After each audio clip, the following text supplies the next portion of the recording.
Estilo Rami. Oferecimento Sil, a melhor pastilha de freios do Brasil. Rede Pitstop, a sua rede de peças e serviços no Brasil. Life18vezes.com, a maneira mais fácil de armazenar seus exames sem custo.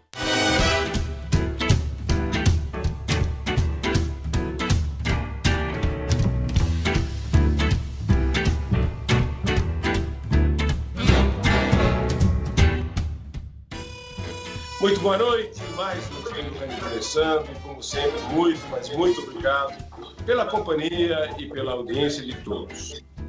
Eu convidei novamente o senador Major Olímpio, que me deu o prazer dessa entrevista. Boa noite, senador, tudo bem? Muito boa noite aos milhares, ou para dizer milhões de telespectadores, internautas que acompanham o seu programa aqui. É o mais longevo e de maior sucesso da TV brasileira, né? Muito obrigado pelo elogio. O mais longevo ele não é, mas talvez é o mais longevo sem sair nenhum dia do ar, né? Porque estamos caminhando para 26 anos. Eu até tinha franja. Desculpe a brincadeira, mas eu tinha franja quando eu comecei.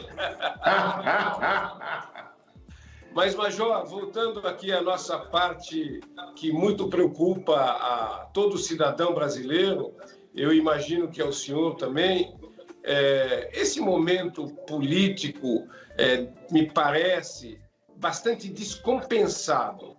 A primeira coisa que eu quero falar, antes de entrar na semana quente que o senhor teve aí no noticiário, o senhor teve muito destaque seu no noticiário. Mas antes disso, eu gostaria de voltar a um tema que nós falamos há pouco mais de um mês, que essa interferência entre os poderes, legislativo, executivo e judiciário. E mesmo que tenha-se bons argumentos, isso não é saudável, não é saludável. O senhor concorda? Claro, os poderes têm que ser harmônicos e independentes, como diz a nossa Constituição. Só que a prática não tem sido assim. E quando você tem interferência direta de um poder em relação ao outro, nunca vai ser bom o resultado. Como você colocou, pode ter toda a argumentação que justifique. Por exemplo, olha, o guardião da Constituição é o Supremo Tribunal Federal. Agora, quando o Supremo Tribunal Federal ele sai da sua competência e ao invés de interpretar se é pertinente a lei que já está elaborada pelo Legislativo, sancionada pelo Executivo, uma série de momentos, o Supremo Tribunal sai e vai legislar. E aí fica muito ruim. Quando o Supremo Tribunal Federal acaba interferindo, por exemplo, em uma nomeação que o Executivo possa fazer. Quando o Poder Judiciário ele começa invadir competências,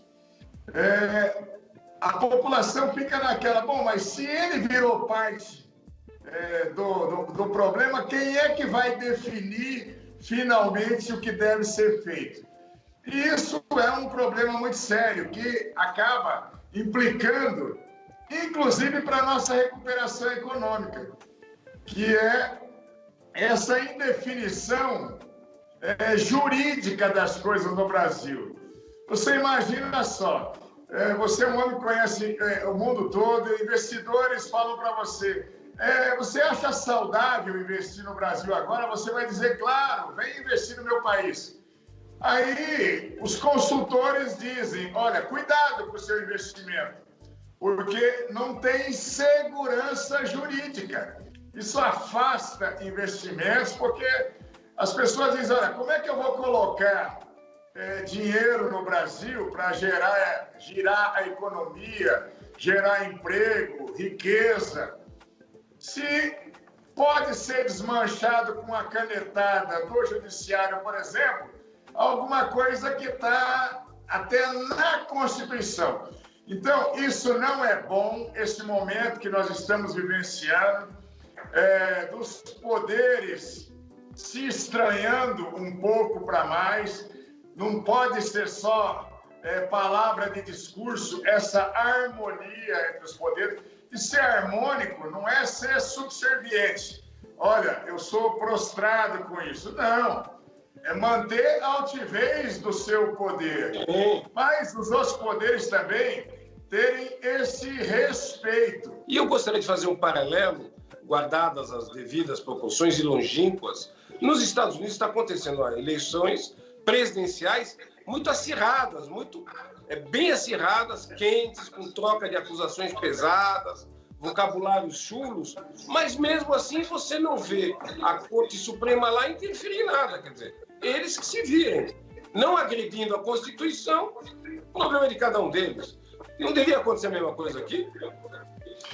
Claro, é muito difícil você conseguir me achar na internet uma entrevista com um ministro da Suprema Corte Americana. Porque simplesmente eles se resguardam como o último recurso da nação, sem a vaidade dos holofotes, sem querer protagonismo político, porque não são políticos, como o nosso Supremo Tribunal Federal não são ou não deveriam ser absolutamente isentos. Mas você percebe ao longo dos anos, tomara que haja um amadurecimento dos tribunais superiores, mas principalmente a partir de quando começou a ter a transmissão pela TV Justiça, alguns canais transmitindo as votações do Supremo Tribunal Federal, os votos ficaram mais longos. Nós temos ministros que adoram o eco da própria voz. Então, isso acaba prejudicando demais, nesse momento, o país como um todo. E não é só da boca para fora, não. Os dois presidentes da Câmara e do Senado têm que fazer justiça. Ao Davi Alcolumbre e o Maia. Eles estão na turma do deixa disso o tempo todo. Se tem alguém que está abaixando a temperatura e dizendo, pelo amor de Deus, não vamos brigar porque o país não aguenta, a população não aguenta. Nós estamos passando por essa situação do coronavírus, que é uma situação que o mundo todo está passando. Todos nós vamos ter que ser diferentes no nosso relacionamento, no relacionamento comercial, no relacionamento entre os povos, pós o coronavírus. Nós estamos reaprendendo. Eu compactuo com o senhor, como eu já disse. Ele parece estar pondo panos quentes. Deixa disso, calma, vamos se acalmar. Estão sendo mais serenos. Agora, quero mudar um pouquinho de tema. Essa semana, o senhor disse, ou foi atribuído, estou lendo aqui no noticiário, que o presidente Bolsonaro tem atraído para sua base partidos do Centrão, do famoso Centrão, e usando a verba que seria inicialmente destinada ao Covid-19. Isso é fato? Eu estou afirmando isso, até porque foi me oferecido 30 milhões de reais para destinação para a saúde emergencial Covid-19, que é até o código. E eu perguntei, essa verba são para todos os senadores? Aí me responderam, não. Eu falei, então eu não aceito. Porque é um absurdo, e daí já tem, a partir da minha manifestação, alguns senadores já disseram, olha, me ofereceram, eu aceitei, não me pediram nada nesse toma lá da cá, só no toma lá, o da cá vem depois. Mas, você imagina, numa verba emergencial para o Covid-19, quem tem que resolver onde tem que ir o dinheiro? São os médicos, os infectologistas, os administradores do Ministério. Não a planilha do senador, como foi o atendido. O senador quer na cidade de Presidente Venceslau porque ele nasceu lá. Então vai botar o dinheiro lá, se na cidade ao lado pode não ser uma base política do senador, mas lá está morrendo gente. E é isso que aconteceu, 30 milhões para cada senador e 10 milhões para deputados. Essa distribuição política, ela chega a ser criminosa nesse momento do Covid. Por quê? Você tem que fazer a distribuição conforme a necessidade de vida e morte da população. Pelo amor de Deus, fazer política com esses recursos nesse momento é uma coisa insana. E eu não estou achando, eu estou afirmando que é pior ainda. Ainda fazendo uma associação, eu estou lendo aqui no Estadão, onde tem uma afirmação sua: Bolsonaro está comprando partidos para não ter a votação do impeachment. Isso também é fato?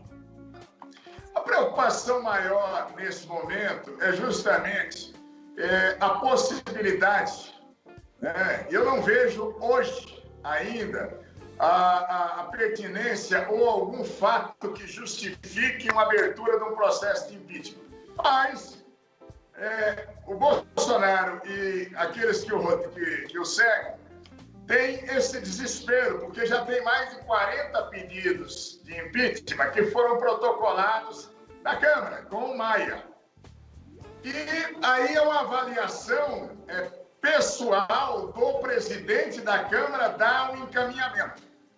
Não precisa ter um fato estarrecedor, um crime estarrecedor, porque é um julgamento político. E, logicamente, essa caça ao deputado está sendo feito com a série de partidos, até mesmo com o meu, com o PSL, esse assédio buscando votos, é para isso. No segundo momento, para que o governo garanta uma pauta para votar os projetos que precisam. Mas, senador, o senhor foi aliado de primeira hora do presidente Bolsonaro. E foi um bom aliado, que eu acompanhei a eleição. Foi um aliado fiel, trabalhou pela eleição dele também. Não só ele pegou uma carona, como ele disse que todo mundo pegou uma carona na popularidade dele, mas o senhor também fez o seu trabalho. Depois o senhor afirmou aqui mesmo, há pouco mais de um mês, que o senhor teve uma desavença com um dos filhos dele, que é o Flávio. Pode acontecer, mas que permanecia o respeito ao presidente Bolsonaro. O senhor disse isso aqui para mim, não foi? É isso? Fato? Não, é isso mesmo, mas a desavença no momento em que foi com o Flávio, eu também disse a você, foi também com o presidente, porque o presidente e o Flávio não queriam que eu mantivesse a mobilização para a CPI Lava Togas. E quem me afastou, me defenestrou, foi o presidente. Eu não tenho nem a força, nem a condição de fazer um enfrentamento com o presidente. Também não é a minha ideia, não. Eu deixo muito bem claro, se vocês acompanharem os meus votos, as minhas manifestações no Senado, simplesmente 99% eu continuo votando os projetos de governo. A única coisa que eu deixo claro, ninguém vai me permita, senador, nas suas falas à imprensa, é visível um desacordo, uma falta de alinhamento total, né? Tudo o que o senhor tem dito, o que o senhor está me dizendo é como o senhor tem agido no Senado. Fato. Também é fato que quando o senhor comenta sua indisposição com o que o presidente vem fazendo. Mas a minha indisposição, ela existe e ela é clara. Ela é transparente. Eu sou contrário a esse toma lá da cá nojento. Eu estou defendendo que a gente vote logo a prisão após segunda instância. Eu defendo uma CPI Lava Togas e tem que ser feito pelo Senado em relação à conduta do Supremo Tribunal Federal. Eu defendo. As minhas pautas, eu nunca deixei de defendê-las. E a crise, o que eu estou dizendo é o seguinte, pessoalmente, rompido com o presidente. O presidente rompeu comigo, não fui eu que rompeu com ele. Sim. E não vejo volta nisso. Foi um negócio muito duro. Vamos chamar popularmente, o vaso trincou. Quebrou, o cristal quebrou, você não junta mais os pedaços. Agora, eu sei o tamanho da minha responsabilidade com o país, Eu não vou sair defendendo um processo de impeachment, porque o país sofre demais. Também os erros passados e os erros presentes e os erros futuros, se o presidente persistir na linha vai cometer, não depende de mim, é mais a conduta dele. Ele tem caminho ainda para retomar o compromisso com os compromissos com a população. Por exemplo, o combate à corrupção, que o governo não tomou atitude nenhuma para combater a corrupção. Ao contrário, o combate à corrupção ele ficou relegado a um plano secundário. O Moro acabou caindo de fato, porque o Moro persistiu na estrutura de combate à corrupção, no pacote anticrime enfrentando a corrupção. E o governo, e por consequência o presidente, não. Então é preciso que fique muito bem claro isso. Essa bandeira, que foi uma das bandeiras muito fortes que conduziu o presidente. Mas, senador, quem manda é o presidente. O governo é reflexo do presidente. Ele é que tem a caneta na mão. Mas a caneta foi utilizada para tirar mecanismos. Então, as ações não estão correspondendo ao discurso. Ainda na campanha que o senhor participou, o presidente pregou, usou como bandeira o contra toma cá da lá. Ele foi incisivo em dizer isso aí. Não gosto da política, que aliás ninguém gosta do toma cá da lá. Mas vê-se, pelo que o senhor disse e pelo que está acontecendo junto ao Centrão, que isso está acontecendo por uma necessidade, talvez, de fazer um seguro, se eventualmente for proposta um processo de impeachment no Congresso. Olha, isso está acontecendo claramente, não são só com os partidos do chamado Centrão. Quem pode estar na linha de ser cooptado, está sendo cooptado para isso. Eu estou dizendo até da reaproximação com o PSL, que é o meu partido, da onde o presidente que largou o PSL saiu esculhambando o presidente nacional do PSL, o PSL como um todo, dizendo Mas que ia criar parece que já estão ficando amigos de novo, hein? Pois é, isso foi uma outra coisa que demonstra exatamente esse desespero para conseguir base de sustentação. Se for uma coisa democrática, não tem problema, Rami. Agora, o que eu estou afirmando, você pegar 30 milhões de verba para enfrentamento do Covid-19 e dizer, senador, faz na sua planilha onde você quer que mande. Não é onde precisa para a saúde pública, isso é horrível. Isso é o perfeito toma lá da cá. O falecido senador ACM, ele dizia que na política, inimigos hoje, amigos amanhã. O senhor compactua com isso? Eu não diria inimigos. Eu não quero o mal do presidente, eu não quero que o governo dê errado, nada disso. Agora, seria mal a nação. Ele lá, eu cá. Eu vou continuar na linha que eu pregava na campanha. Tomara a Deus que o presidente retorne para a linha do que ele sempre pregou.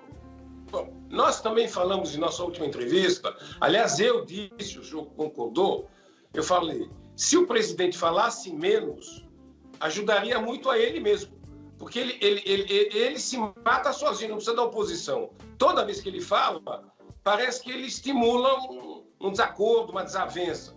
Ele andou, assim que mudou a Secretaria de Comunicação, a SECOM, se juntou ao Ministério das Comunicações, parece que ele começou a falar menos. E agora, lamentavelmente, ele está positivo da Covid-19, ele não pode falar porque está afastado. E o que prova que quando ele fala menos, realmente cria menos problema. O presidente calado é um poeta. Então, infelizmente é isso. O maior adversário do governo Bolsonaro é o Jair Bolsonaro. São essas tropeçadas, provocadas ou não, e ele acaba dando nessas entrevistas espontâneas e nas suas declarações. O senhor acha? Não foi bem a mudança da SECOM para o Ministério da Comunicação que gerou isso. O silêncio dele foi a partir da prisão do Queiroz. Então, até para evitar o contato e o degladio com a imprensa que ia questioná-lo sobre o caso Queiroz, ele se refluiu. E isso para o país tem sido bom. Tem sido bom, porque no momento em que ele fala, e muitas vezes com falas explosivas e com desabafos que acabam não sendo próprios para a própria liturgia do cargo, ele cria uma série de problemas com outros poderes, problemas para ele mesmo, problemas internos do governo. Então, o silêncio do presidente está sendo bom para o país. Tomara a Deus que ele permaneça nessa linha, ele sare muito rapidamente do Covid, porque é uma doença perversa que, mesmo ele não admitindo, já matou mais de 75 mil brasileiros.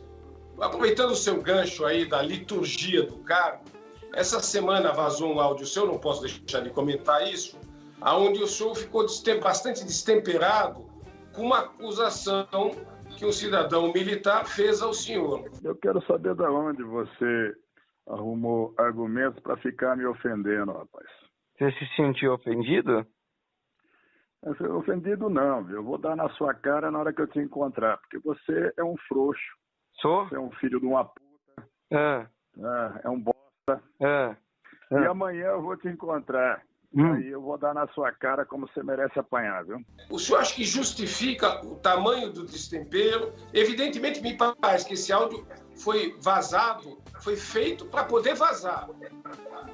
Tava preparado para o senhor ligar para ele poder vazar. Mas isso, eu quero saber se justifica o seu destempero, ainda por cima, pela sua retórica, pelo seu cargo hoje de senador.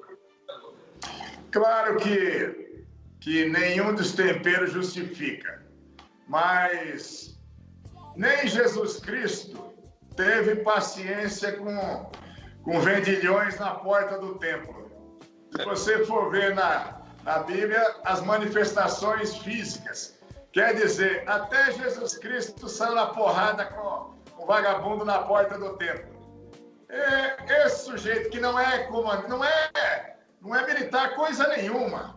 Ele é um sujeito que se habilitou para ser piloto de helicóptero, que a própria Associação dos Pilotos de Helicópteros fizeram uma mobilização proibindo dele usar o designativo comandante, porque não é.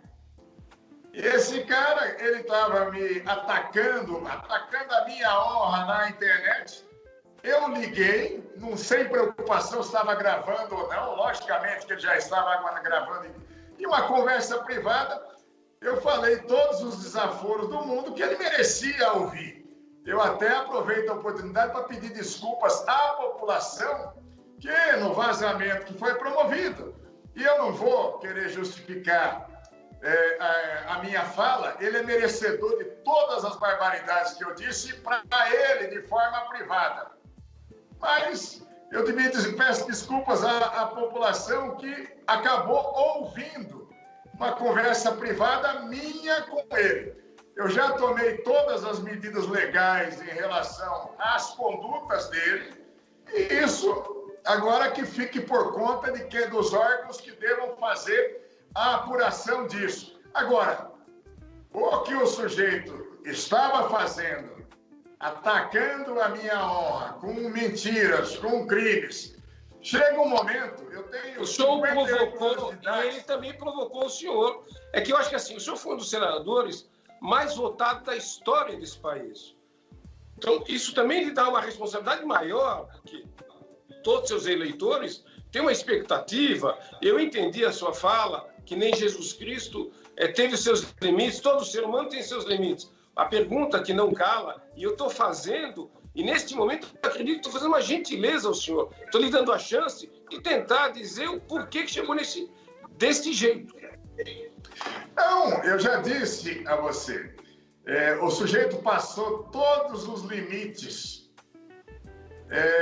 razoáveis em relação ao que poderia me ofender. Essa semana, eu sempre digo, quando a gente lê, a gente tem que tomar muito cuidado com os colegas de imprensa, muitos sérios, grandes profissionais que nós temos no nosso país, me dá muito orgulho, mas também eles resgatam, por exemplo, a sua história com uma desavença que o senhor teve com o governador aqui do estado de São Paulo, que eu também não sei o que ele falou para causar aquilo, pode ser que o senhor até tenha razão mesmo, mas também houve um destempero ali.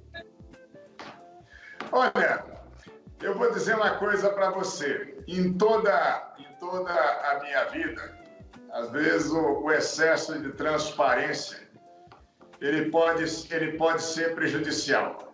Quando eu tive um bate-boca com o João Dória na porta de um evento da Polícia Civil, não fui eu quem se destemperou. Foi ele e a própria segurança dele que me impediram de acessar no ambiente onde ia ser o evento também. Mas acabou. Agora, eu não vou ficar prostrado ou deixar de tomar atitudes. Pode ter quem censure, pode ter quem não censure, quando eu tenho a minha obrigação. No caso com o governador e na defesa dos profissionais da segurança pública, era mais do que a minha obrigação. Não me arrependo lá do episódio, como não me arrependo de ter ligado para o sujeito para dizer que ele tinha passado de todos os limites. Aliás, quero deixar claro. Eu repito, eu estou pedindo desculpas à população que acabou ouvindo uma série de palavrões que não merecia. Que não são merecedores à população. Agora, o sujeito é merecedor, sim. Eu quero deixar claro que é o seguinte, que eu nem sei se o senhor tinha razão, se o governador de São Paulo tem razão. Eu tive várias vezes durante esse processo da Covid-19 em desacordo com o governador de São Paulo, fui incisivo nisso, não sou a favor da quarentena, não gostei do formato da quarentena, acho que ela foi prejudicial. Então, vale deixar claro que a pergunta é totalmente imparcial. É só, o senhor citou da liturgia, que o presidente, realmente, eu concordo com o senhor, não se põe no cargo. Ele já é o presidente, ele não precisa convencer ninguém, ele já é o presidente há 2 anos. Parece, às vezes, que alguém tem que lembrar ele. Olha, o senhor já é o presidente. Hein? Alguém precisa lembrar para ele isso, e isso é lamentável para o país.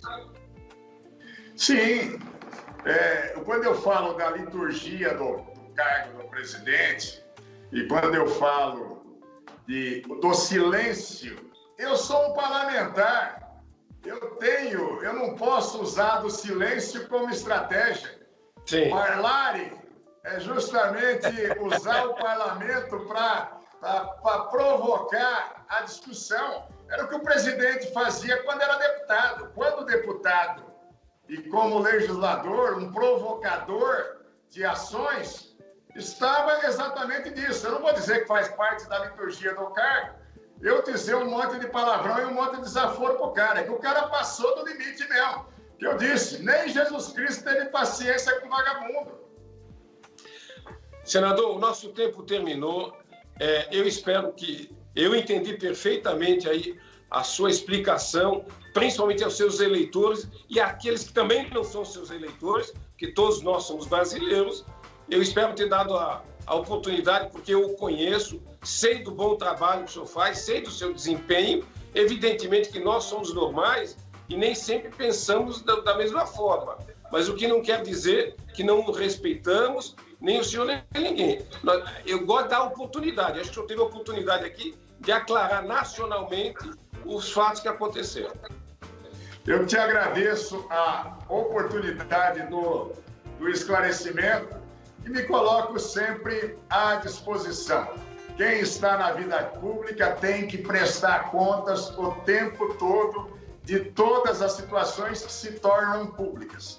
Inclusive, você me deu uma grande oportunidade de esclarecer que o tal comandante não é comandante, que eu não sou um sujeito que foi oprimir um rapazinho coitado e não tinha feito nada mais do que simplesmente manifestar o ativismo dele. Não foi nada disso. e você me deu uma oportunidade de esclarecer. Disponha sempre desse veículo e desse amigo, senador. Um abraço, parabéns do programa sempre. Casa, eu agradeço muito pela companhia e pela audiência, eu gosto de agradecer demais, nunca exagero agradecer. Desejo a todos uma excelente semana, um super beijo a todos e até lá. Tchau, muito obrigado. Um abraço, Rami. Estilo Rami. Oferecimento Sil, a melhor pastilha de freios do Brasil. Rede Pitstop, a sua rede de peças e serviços no Brasil. Life18vezes.com, a maneira mais fácil de armazenar seus exames sem custo.